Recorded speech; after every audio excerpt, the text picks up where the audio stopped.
would, please remain standing for an invocation by Mark Phillips. Prior to that, I'd like to acknowledge Mr. Swanson and the band. You can't see him up there. That's not a recording. That's our band. They do a great job. Mr. Swanson with our band program. At this time, my invitation. So thank you.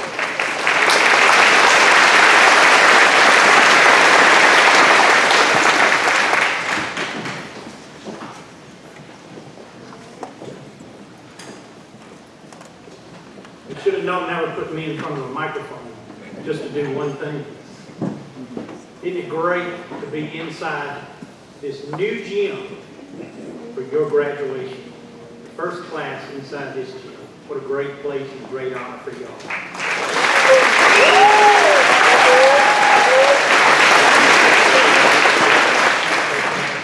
Now let us pray. Our Father which art in heaven, we gather this evening to pay tribute to this class of 2017 at Roxborough Community School. We honor these students at this graduation tonight. We pay respect to them. Bless them for the efforts they've made thus far in their lives. Bless them in the future. Life will be full of successes and disappointments. Bless them through these times. May they always remember that you are always there for them. May they be thankful for the love and sacrifices that have been made and spent on their behalf. Bless the parents, grandparents, guardians, and all others that have pushed, prodded, and begged them to this point. We thank Thee also for Roxborough Community School, for this great institution, for the administration that lead, the faculty that teach, and the rest of the staff that help get everything else done at this school that needs to be done. We're thankful for their efforts in getting these students here tonight. Bless this institution. Be with the board of directors as they outline the future. Bless the staff as they implement those plans. Bless those that speak this evening, that they may impart words of wisdom to all of us. And be with us this evening. May it be enjoyable and safe. And again, may we never forget from whence our blessings come. And we ask you to say these things this evening in the name of thy beloved Son, Jesus Christ. Amen. Amen.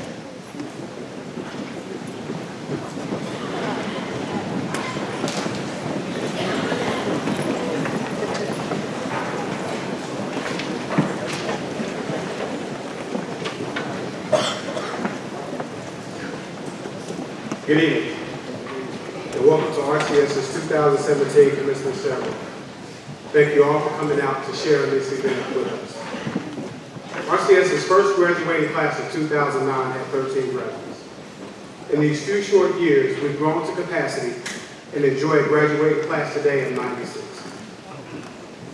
In the Roxborough Community School mission, it states that we will achieve and maintain educational excellence.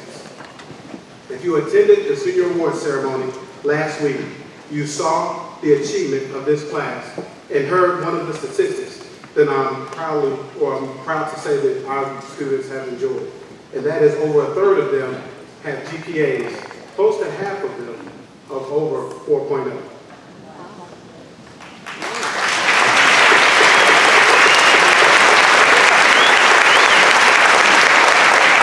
They've been a little bit modest about sharing their scholarship information, so I don't have their totals. But through conversation, I know that the acceptances to colleges and universities abound, and they've also earned generous amounts of monetary supplements as a result of their hard work. So even with the tremendous growth that we've had, through the support of parents in the community, and a more than capable staff and board of directors, RCS has maintained its standard of excellence. I encourage each of our 96 grads to continue this standard as they go on to post-secondary education, the military, and the world of work. To our graduates, I know you've all heard the saying, don't bite off more than you can chew, but you're Bulldogs. So I know you'd rather choke on greatness than nibble on mediocrity. So go ahead and feast class of 2017 as you go out and make your mark upon the world. Congratulations to you all.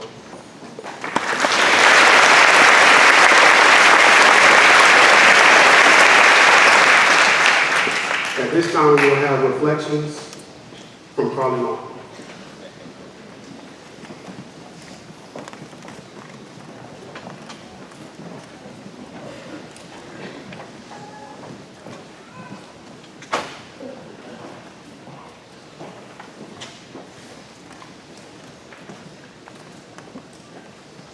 Good evening, ladies, gentlemen, and graduates. I'm Carly Long, and it's my honor to be speaking on behalf of this year's graduating class.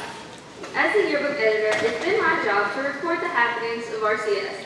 So believe me when I say I know that our class is truly unique.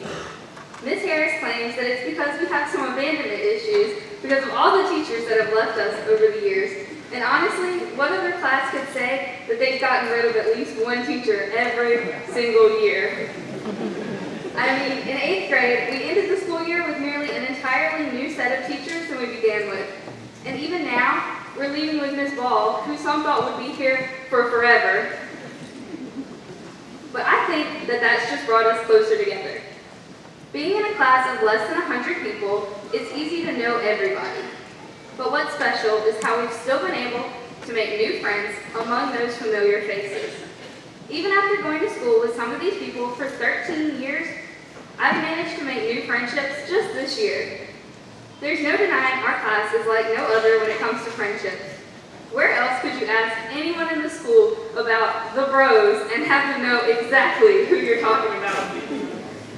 But whether it be in new friends or old friends, companions or enemies, the one thing that unites us above all else is our journey to this moment right now. It's the small things we've experienced together, like the panic when first thing on Monday morning in calculus, Mr. Bell's telling us to take out a quarter sheet of paper. Or laughing so hard our sides hurt at the crazy videos Ms. Rue made us film of Julius Caesar scenes in 10th grade English.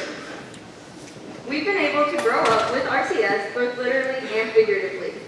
If someone had told 6th grade me that I would be graduating in the very room that I was oh so awkwardly learning how to ballroom dance in, I might have cried. But yet here we are, the first class to ever graduate on RCS grounds. We've been here through 2 major renovations and have served as the guinea pigs for countless little changes, like that graduation portfolio they sprung on us. And although we may have dreaded coming here when 8 a.m. seemed to roll around earlier and earlier each morning, there's no denying we all felt pride in seeing our humble little home grow into what it is today. From teachers, the students, and the experiences, it's safe to say that RCS has changed each one of us just as much as we've changed it.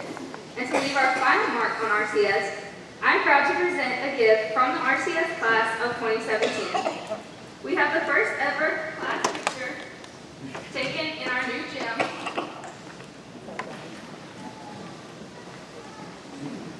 We also have $600 donation for the beautification of the new student entrance for the parking lot. And finally, we have our Welcome to the Doghouse, Home of the Bulldogs sign to hang over the doors of the new entrance.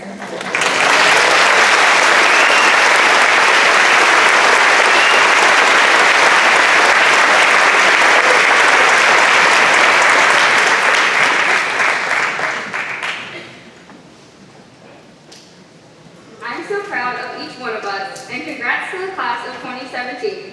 Here's to making even more memories in whatever we do next, but never forgetting that we have a home here at RCS.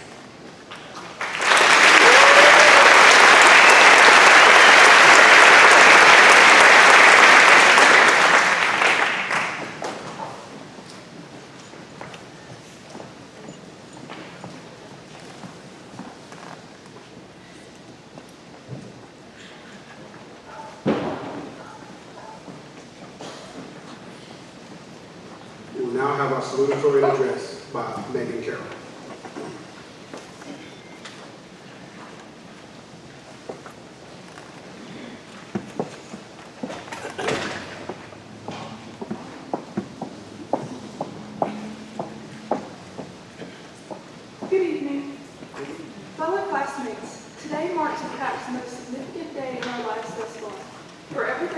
collectively and individually achieved is finally paying off this evening.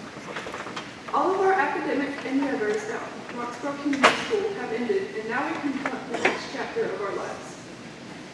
Roxborough Community School has been our home for 7 years, and yes, it has certainly been an excellent one with guidance from uplifting, positive, and inspiring people. As we enter this new phase of our lives, we must surround ourselves with the same kind of positive people and new environments which will shape us to our full potential. As my mother has so often said, we will find ourselves with people who are smarter than we are, prettier than we are, and more talented than we are. But we will be successful only if we remember to be true to ourselves. Thank you, Mom and Dad, for your constant love, support, and advice throughout my high school career. Thank you also to the wonderful RCS staff, as they have helped all of us reach academic success.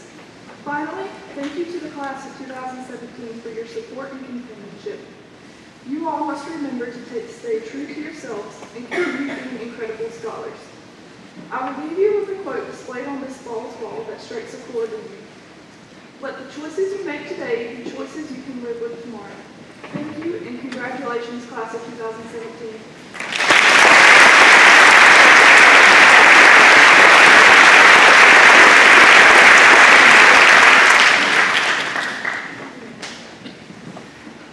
We will now have our valedictorian address by Caitlin.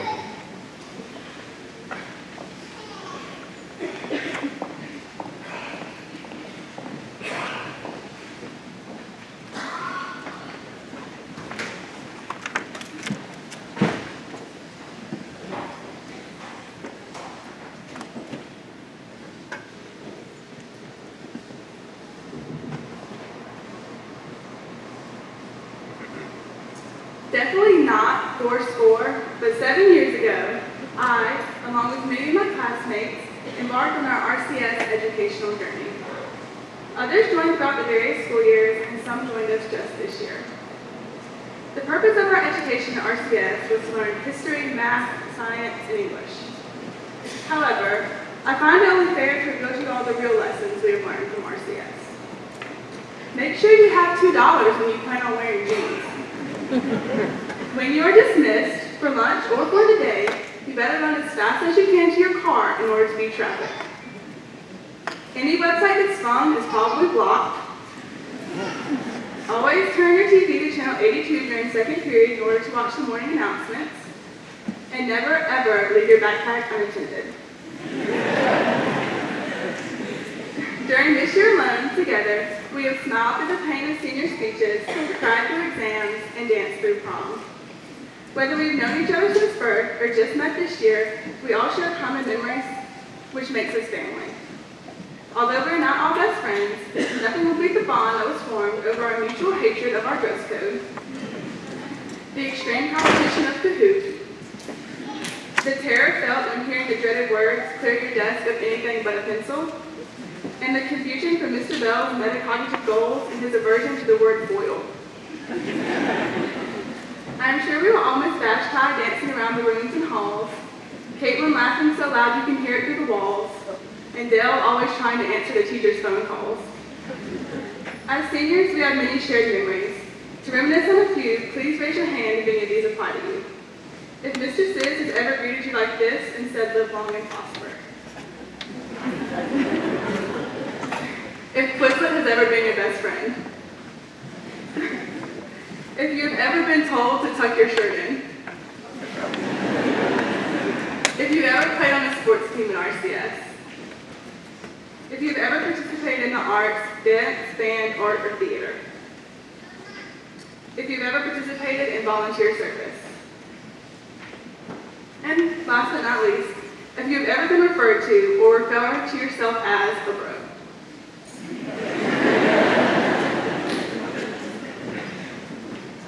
Just like our school, we have grown over the years. Soon we will go out into the real world, which will look different for all of us. For many, we will move away from home to continue our education. Others will go out and begin their career. However, no matter what journey we choose to pursue, we will all experience a huge change. We will not wake up every day and drive up to see Mr. Bryant standing on the front steps in a nice suit and matching RCS ball cap. We will not walk in to see the teachers that have taught us in the past and present, and will no longer sit in our desks beside our best friends or even mere acquaintances that we are used to seeing every single day. In preparing this speech, I struggled with what to say. How do you commemorate a place that has been a home with people who have been a second family for 7 years? Within these walls were our everyday life, but now they will just contain our past, memories of what used to be and will never be again. We will no longer call this big brick, former cotton mill building our school. This building will no longer consume 7 hours of our day, and most importantly, this building will no longer contain us, the class of 2017. Although we are all excited for our future, which I truly believe will be inspiring and invigorating, we also must remember the house that holds our roots and take a moment to honor the people and the place that has been our reality. To the administration and support staff, thank you for making sure we had a safe and secure place to learn. To the teachers, thank you for choosing a profession dedicated to helping awkward teenagers prepare for the future. To the custodial staff, thank you for ensuring we had a clean place to learn, safe from germs and whatever disease was going around that week. And finally, thank you to our family and friends for loving us, supporting us, and continuing to put up with us.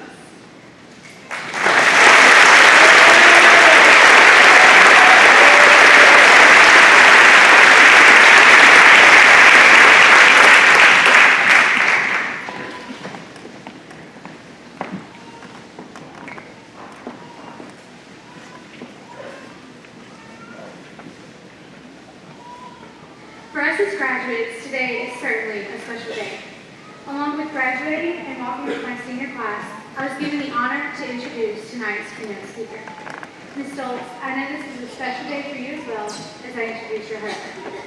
Tonight's keynote speaker for the commencement ceremony of the Roxborough Community School, class of 2017, is John Hoyt Stoltz III.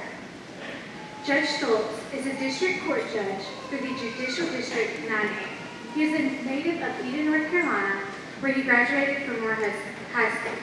He then later attended the University of North Carolina at Chapel Hill and the Norman Adrian Wiggins School of Law at Kendall University.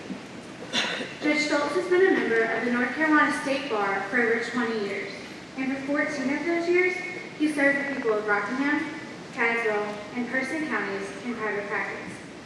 He has worked to fight drug and substance abuse by serving the Person and Caswell Drug Treatment Court as an advisory board member, president, and attorney. Judge Stoltz joined the district attorney's office in 2011 and served as the Person County Chief Assistant DA and later as the Caswell County Chief Assistant DA. He was elected as a district court judge in November of 2016. Along with his extensive and impressive work in the legal field, Judge Stoltz was a criminal justice instructor at Piedmont Community College for 6 years, teaching constitutional law for procedure and evidence. In addition, he served and volunteered on various community boards and has also volunteered extensively with the Boy Scouts of America. He enjoys spending time with his family, backpacking, camping, turkey hunting, and competing in sprint distance triathlons. He is married to Beth Tolan Stoltz, and they have 2 children, Grace and John. We are grateful to have them as citizens of our community and delighted to have them here with us today. Now, without further ado, let us welcome the Honorable Judge Hoyt Stoltz III.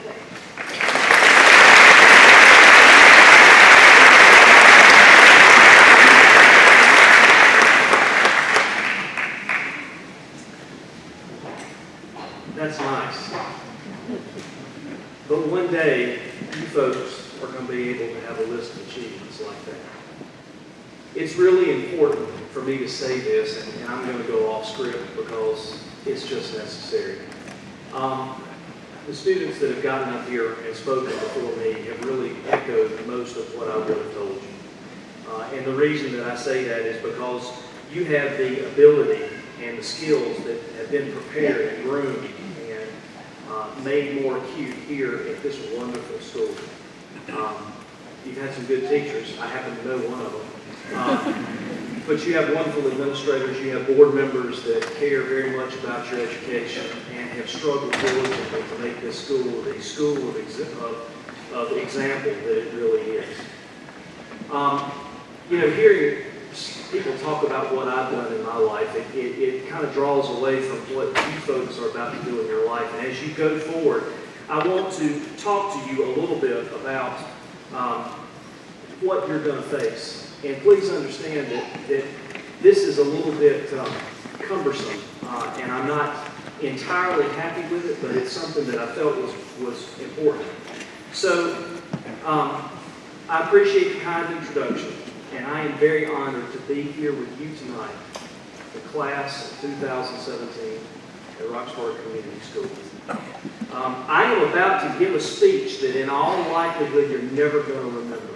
And I say that from personal experience because for my graduation, all I remember is my name being called, and also that the graduation speaker mispronounced the word graduation about 18 times when he was speaking. He said the word graduation with an R.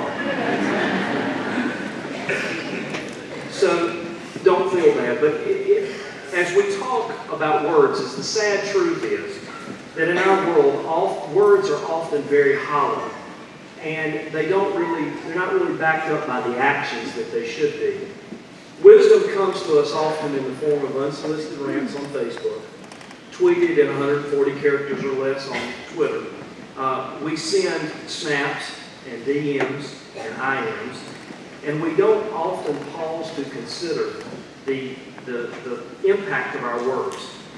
And it's funny that I'm up here to give you these words that I'm giving you, and I hope that the ideas that they convey are something that you can take away, and you will realize the power of words and the hollowness of words. An example is appropriate, and this is an example that I don't know if Christy King is here tonight, but I hope she appreciates it. President Abraham Lincoln gave his speech in November of 1863. His words from the dedication of the National Cemetery in a little town called Gettysburg echoed down the halls of time. The speech was composed of 272 words and lasted less than 3 minutes, over 150 years ago. The president spoke after a very, very noted speaker at the time, Edward Everett, who spoke for over 2 hours. The president got up, gave his now famous Gettysburg Address, and sat down. In later times, Mr. Everett, I'm going to have to read here, he was quoted as saying of President Lincoln's remarks, and he directed it to the president, "I should be glad if I could flatter myself that I came as near to the central idea of the occasion in 2 hours as you did in 2 minutes." Why? The volumes of words spoken by people that day, on November the 19th, 1863, they talked about important concepts, valiant deeds, and the preservation of our nation. But I ask you, when you hear those words, what do you think about? What comes to your mind? In my experience of both learning those words, learning about what they meant, and teaching others about those words, all I get is a picture of a worn, tired man in a top hat talking about something. But what is the something that he was talking about?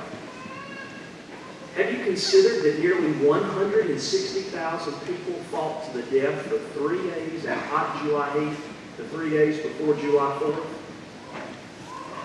Have you ever thought about the fact that nearly 7,000 people died in those 3 days? Some of them to have their bodies dragged from one place to the other for photographs to make them more interesting. It's photographs that you've probably seen. Does it occur to you that that occasion of the president dedicating that cemetery was to honor those dead that were there and who died to preserve the United States? So you might ask me, Stoltz, what's your point? Well, first of all, you should really have a deep understanding of how important those 3 days in 1863 were, not only then, but now. That's my plug for Ms. King's class. But that words are memorable and yet sometimes hollow, and they're disconnected from what they're trying to convey. If you don't picture that struggle and all those people that fought and died, then you fall victim to the irony of what President Lincoln said that day. The world will little note nor long remember what we say here, yet it can never forget what they did here. And how ironic is that? We remember the words, and most people don't give a flip about what happened that particular day. Words are fleeting and yet permanent. They can destroy and yet they can never hurt us. I urge you to consider the ideas that I'm going to talk to you about as ideas and concepts and not words that somebody gave in a speech that you're never going to remember. And they are the 3 G's, and I'm not talking about the crappy cell phone service that you have between towers. I'm talking about a mnemonic device, and that is gifts, grit, and gratitude. Each of us is endowed with remarkable capabilities. Each person is a creation that is unique and diverse. Each of us have gifts that we use daily for good or for maybe.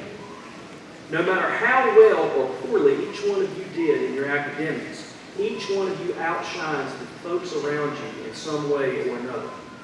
Some are faster, readers or runners. Some are clever, or they're just clever excuse makers. Many of you are kind, and some of you might be kind of mean. But each one of these characteristics that we are given with are tools to unlock our eternal purposes and our eventual destiny.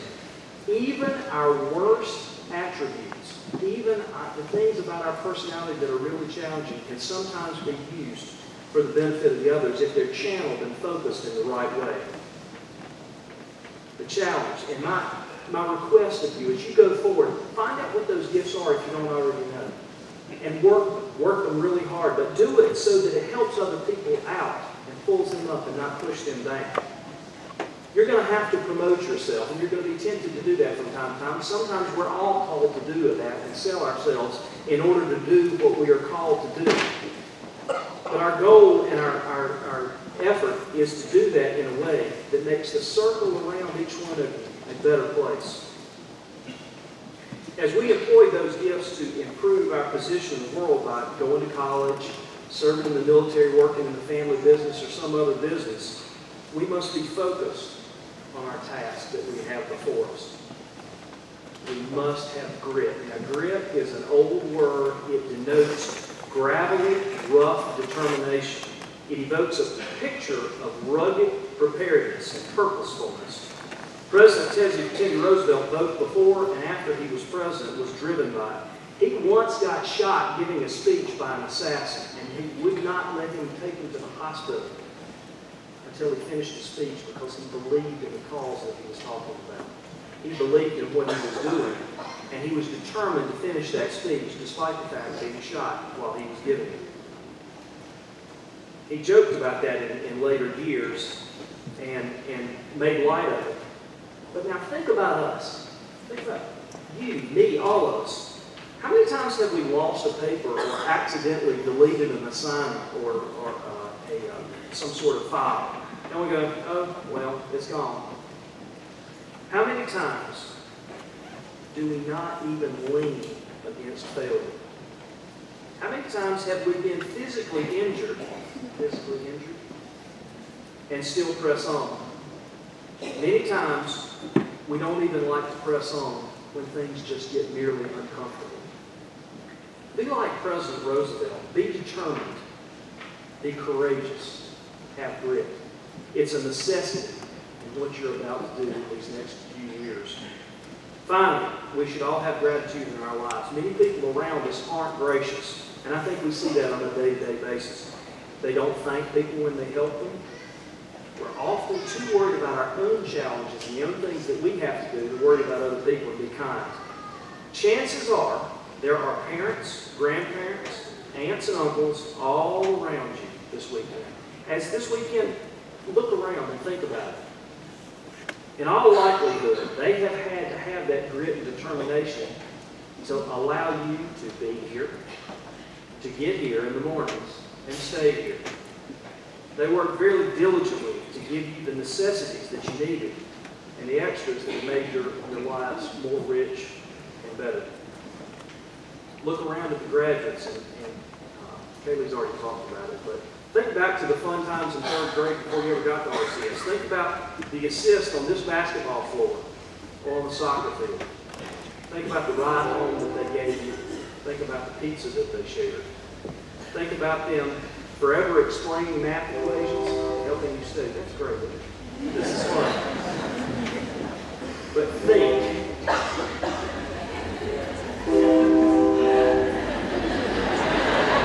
That is effective.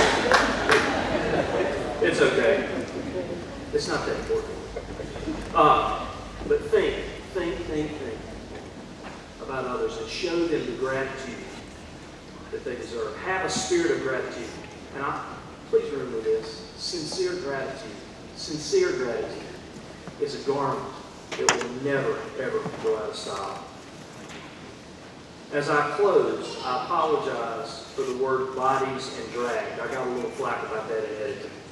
But in my description of Gettysburg, but life is quite frequently that graphic. And some of you have probably already experienced that. But like President Lincoln, I hope that you remember the whole deeds and emotions that led up to today. The great achievement that you have made. Don't worry about what gets said now. Don't worry about what this weekend is all about. I want you to remember the deeds that put you here and the determination that you have and the gifts that you have, and completely forget people's vain words. I urge you to feel in your heart not a wordy challenge, but a burning desire to use your gifts in a very determined and purposeful way to make the world a better place. Because if you do, just maybe you can give back with gratitude the things that have been done for you and make an investment in others. It's a big deal what you have done. And I congratulate you, the class of 2017, for all the things that you have achieved and all the things that you're going to achieve. But most of all, I challenge you, some of you will recognize this phrase, do more. It's from a vlog, I'll just say that, vlog. But do more and make yourself the best person that you can possibly be. Thank you for this opportunity and have a wonderful evening.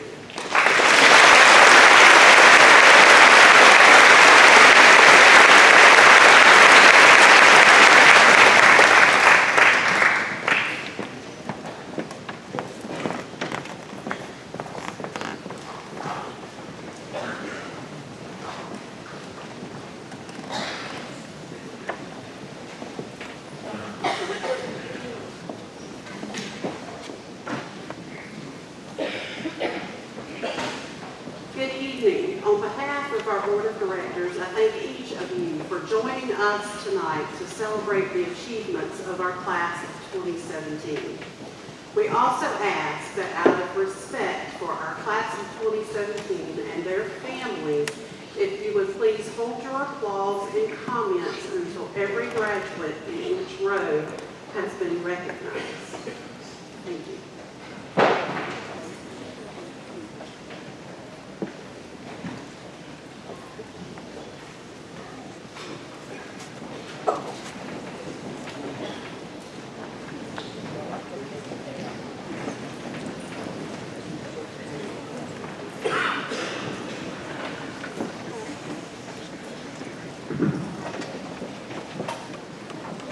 Joshua Hunt Adcock. Kaylee Brooke Adcock. Charles Ethan Ayers. Carly Ann Barber. Andrew Owen Bell. Yvonne Kennedy Bradshaw. Nicholas Smith Brand. Savannah Ruth Brand. Skylar Torrey Bryan. Luke Parrish Burton. Jordan Dwayne Butler. Adrian Devone Carr.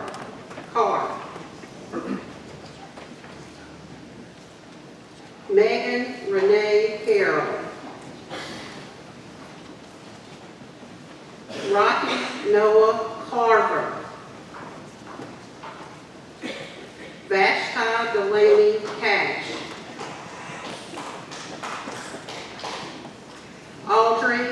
K. Connor.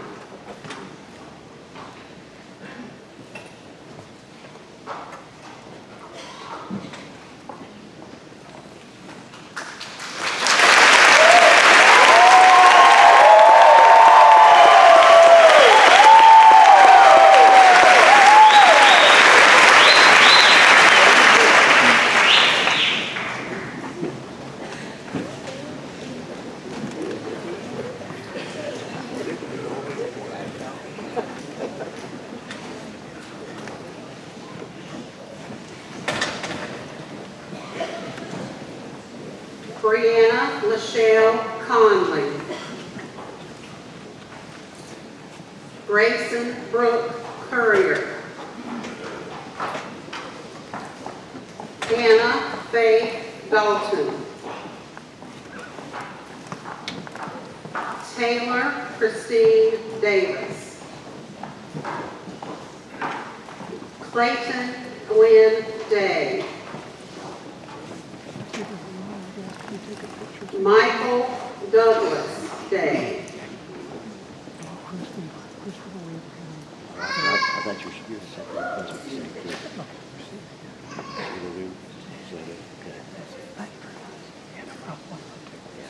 Trey Alexander Drumright. There's a couple, three of them. Marshall Thomas Duncan III. Taylor Faith Duncan. Harley Elizabeth Dunkley. Megan Leanne Elliott.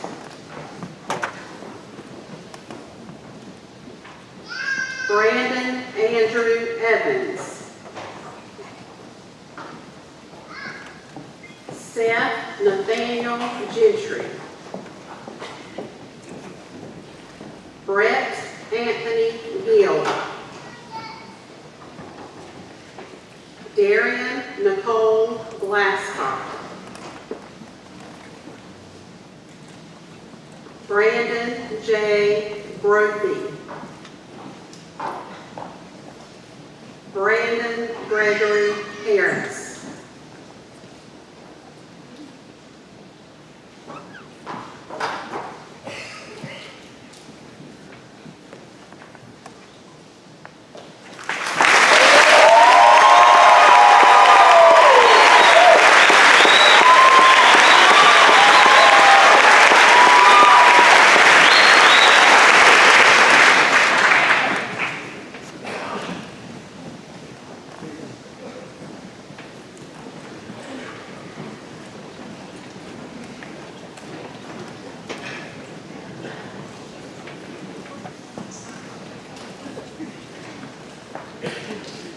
Brianna Love Henderson.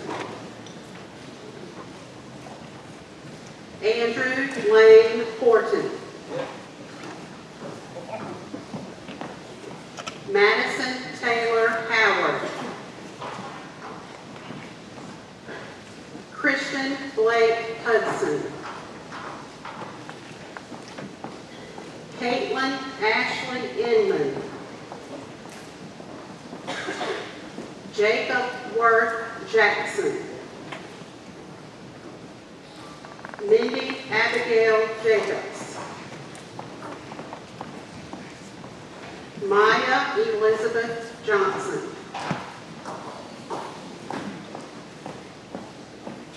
Andrew Wyatt Jones. Juliana Carol Jones. Matthew Tyler Kendrick. Delmar Cecil Kimry. Sierra Star Hopus.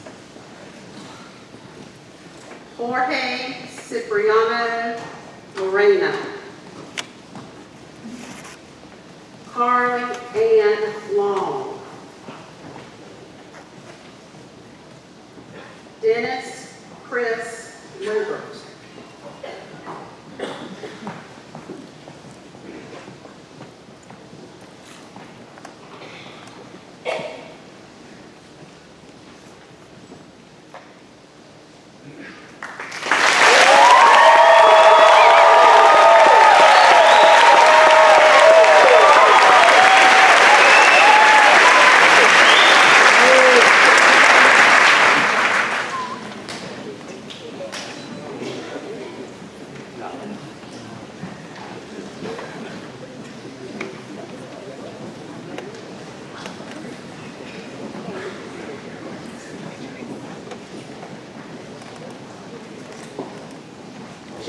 Jessica Maria Mata Lopez.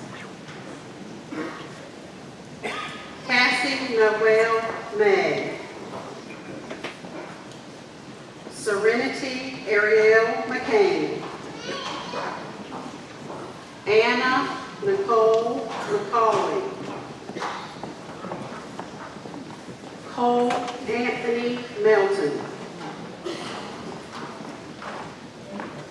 Caitlin Elaine Melton.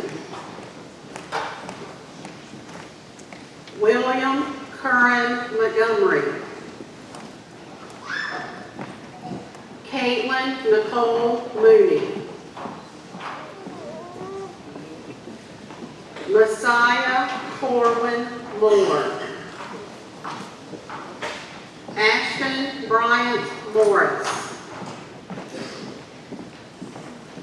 Dalton Lacey Morris. Lindsay Allison Neiman. Hannah Beth Oakley. Kaylee Marie Oakley. Haley Elizabeth Perrin. Ashley Lynn Taylor.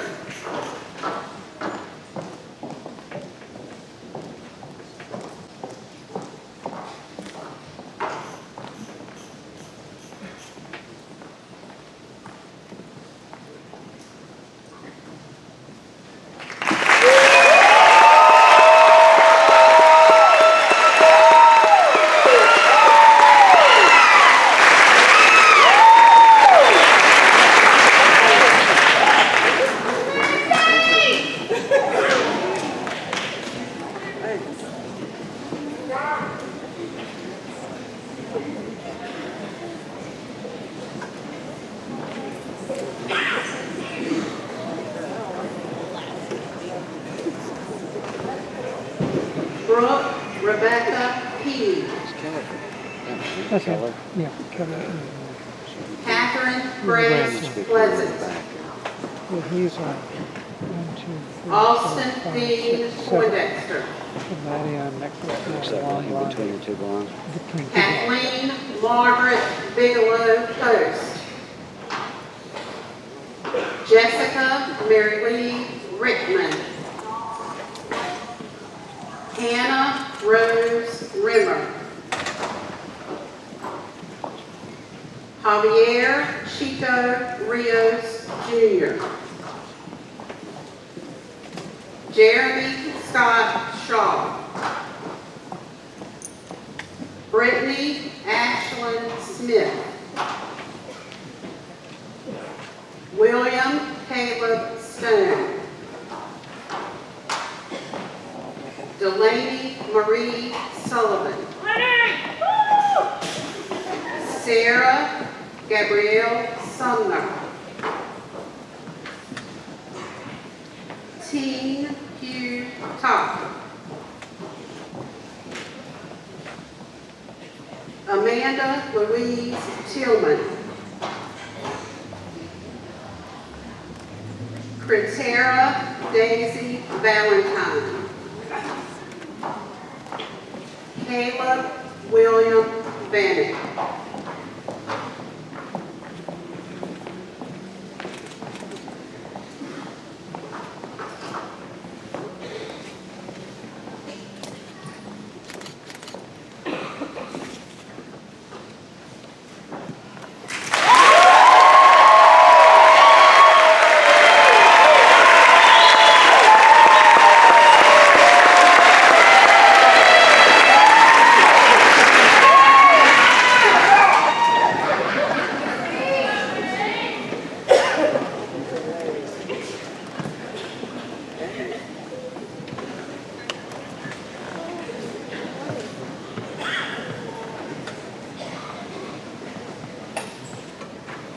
Michaela Dawn Barnavore.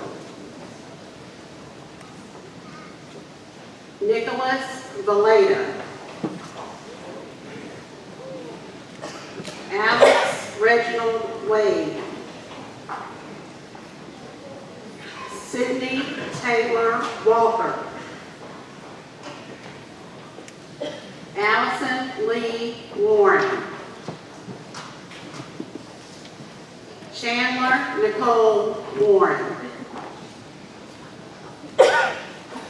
Keller Christopher Weaver. Alexandra Hope Welch. Jacob Matthew Whitlow. Dalton Reagan Witt. Jasmine Zoe Wiggins. Lucas Brandon Wilmuth. Taylor Elizabeth Winston. Weston Joel Womack. Tajarel Malik Wright Young.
to your car.